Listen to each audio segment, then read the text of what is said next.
Oui, vous avez bien lu le titre. Des archéologues britanniques ont découvert un cerveau vieux de 2600 ans, en parfait état de conservation. Où c'était? Comment est-ce possible? De quoi le monsieur est-il mort? Toutes les réponses après ça.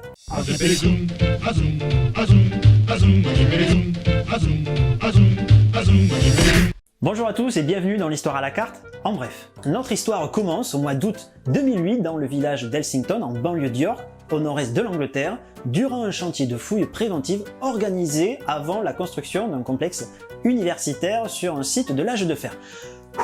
Qu'est-ce qu'elle est longue cette phrase! Ils ont retrouvé ce crâne reposant dans une terre très argileuse, face contre terre. Par le trou occipital, les archéologues ont pu distinguer une forme brunâtre et jaunâtre qu'ils ont d'abord pris pour de l'argile. Mais en y regardant de plus près, ils distinguèrent un morceau de cerveau. Imaginez leur surprise vu l'âge du site qu'ils étaient en train de fouiller. Trouver un cerveau, c'était impensable. Après analyse, ce pauvre homme a probablement été pendu. Ouais, car on a relevé des fractures au niveau des cervicales. Ensuite, il a été décapité probablement à l'aide d'un couteau à lame fine. On distingue d'ailleurs très bien les marques sur cette vertèbre.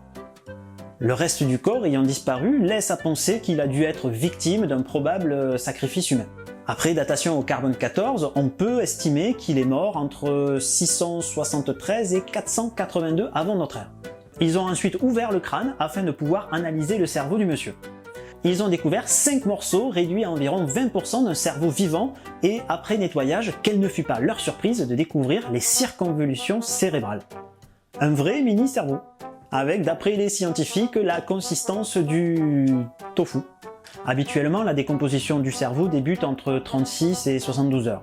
Donc retrouver un cerveau dans cet état de conservation 2000 ans après la mort, c'est exceptionnel. Mais comment l'expliquer? Après étude approfondie, on a découvert plus de 800 protéines différentes dont certaines semblaient encore normales, après 2600 ans sous terre.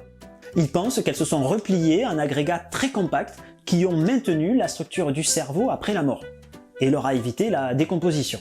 En plus de ce début d'explication, les chercheurs se sont demandé pourquoi les enzymes qui habituellement auraient mangé ces protéines se sont-elles arrêtées de faire leur job.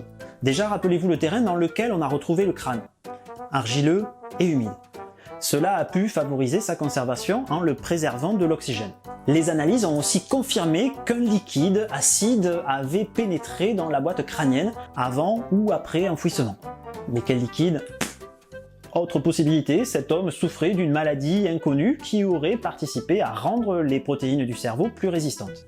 Chacune de ces explications, agrégat, manque d'oxygène, liquide acide, maladie, peuvent être avancées pour expliquer son incroyable préservation. Ou même, pourquoi pas, les 4 en même temps. Pour l'instant, les chercheurs sont loin d'avoir élucidé ce mystère. C'est frustrant, n'est-ce pas? Mais c'est la beauté de l'archéologie. Spéciale dédicace à tous les archéologues du label Hérodote. Merci d'avoir suivi cette vidéo jusqu'au bout, n'hésitez pas à me dire ce que vous en avez pensé, si elle vous a plu, laissez-moi un petit pouce bleu, n'oubliez pas de vous abonner, à très bientôt et surtout n'oubliez pas de rester curieux.